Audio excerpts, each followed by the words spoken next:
Hello नमस्कार मंडळी, मी प्रीती तुमचं खूप मनापासून स्वागत करते आजच्या नवीन व्हिडिओमध्ये.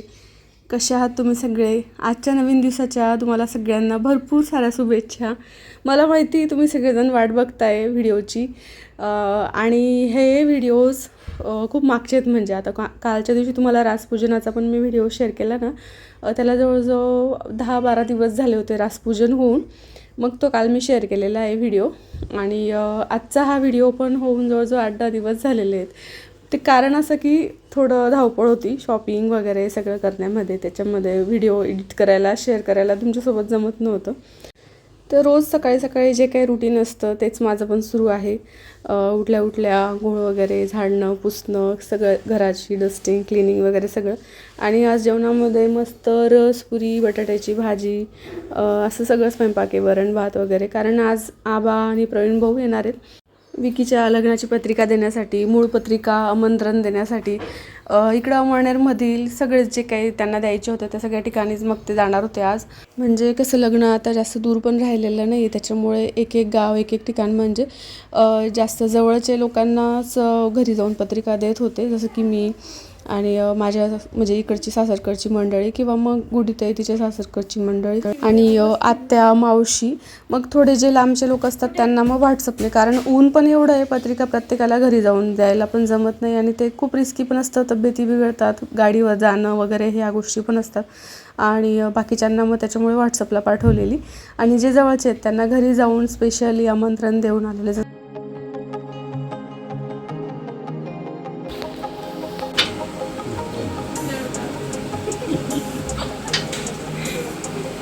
विकी दादाचं लग्न आहे आपल्याला. हा सर्वजण या लग्नाला. बघ केशव लग्नाला येतो बा. YouTube फॅमिलीला पण बोलत आहे आबा, सर्वजण या लग्नाला.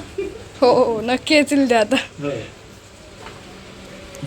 आज मग सगळं माझ्याकडे आणि माझ्या फॅमिली इकडचे सासरकडचे फॅमिलीचं पत्रिकेचं काम त्यांनी केलं. जसं की माझ्या सासूबाईंना पण बोलवलं, नणंद, मग आजोबा वगैरे, बाबा, सगळ्यांचं मग एक एक सोयीने ते कामं मोडत होते. त्याच्यानंतर दुसऱ्या दिवशी गुड्डीताईकडे जाणार होते ते. आबान ते गेले दुपारी. त्याच्यानंतर मग मी इकडे निघाली गावात येण्यासाठी, कारण केशवचे कपडे घ्यायचे राहिलेले आहेत अजून. आणि त्याच्यामुळे म्हटलं चल बाई, कारण यांना ऑफिसमधून यायला लेट होईल, तोपर्यंत दुकानं बंद होण्याची वेळ येते म्हटलं. मग गेलो आम्ही आणि त्याला ह्यावेळेला कोटचा ड्रेस घ्यायचा होता. म्हणे मम्मी मला तसं पाहिजे. म्हटलं ठीक आहे. मग आम्ही बघितले, खूप सारे दुकानं फिरलो आणि शेवटी आम्हाला इथं थोडंसं म्हणजे असं वाटलं की रिजनेबल पण आहे आणि त्याला म्हणजे आवडलं पण आम्हाला. तर ट्राय करून पाहिले एक एक आम्ही, आणि त्याच्यापैकी कुठला आवडतो तसं मग आम्ही सिलेक्ट केला. ते तुम्ही लग्नातच बघशाल आणि तुम्हाला कुठलं छान वाटतं त्याच्या अंगावर ते पण मला कमेंटमध्ये सांगा तुम्ही. मम्मा स्टाईल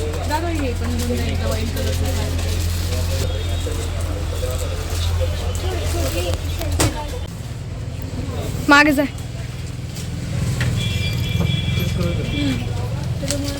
कसा दिसतोय आमचा केशव, एकदम हँडसम. त्याच्यानंतर मी आली पोस्ट ऑफिसला आणि हेअर ऑइलच्या काही ऑर्डर होत्या माझ्याकडे. मग त्याचे पार्सल पण देणे होते, ते पण थोडेसे पेंडिंग झाले काही ताईंचे, त्याच्याबद्दल खरंच सॉरी. बापरे आणते ती आता काही ते नका ते विषय ना काहीच ते नका ते खावायला आणि बसली तर अंगावर काहीच नाही. स्वते नव्हत्या मग होईल आता धुई टाका आई धुशात तरच बसावून नाही ते परत बशी. नाही, त्याला पुरं घुसून धुवून कलर देऊन देते ना मी आता त्याला. बा बाई काय डेअरिंग बाजत तुम्ही खरंच. थँक्यू. खूप दिवसापासून आपल्या इथं झाडांमध्ये ना हे मधमाशांचं पोळं बसलेलं होतं, पण मग ते कसं आम्हाला तर काही चावलं नाही. एक वेळेस मला चावलं, एक वेळेस यांना चावलं. जास्त काही त्रास तसं नव्हता, पण शेवटी भीतीच वाटते ना, त्याच्यामुळे मग आम्ही ते काढून टाकलं आणि त्या स्टँडची ना जागा बदलून टाकली. आणि खरं तर ह्या ज्या ताई होत ना ज्यांच्याकडून मी भाजी वगैरे घेते, त्या ताई आलेल्या होत्या, त्यांना मी दाखवलं तर त्यामुळे आम्ही दोघीजण काढून देतो असं म्हणून. तर म्हणजे किती हिंमत आहे बा त्यांचीवाली, मधमाशांचं पोळं त्यांनी दोघी बायांनी काढून घेतलं असं म्हणून. तर मंडळी असा छोटासा व्हिडिओ होता आज. भेटूया आपण पुढच्या छानशा व्हिडिओमध्ये. तोपर्यंत नमस्कार.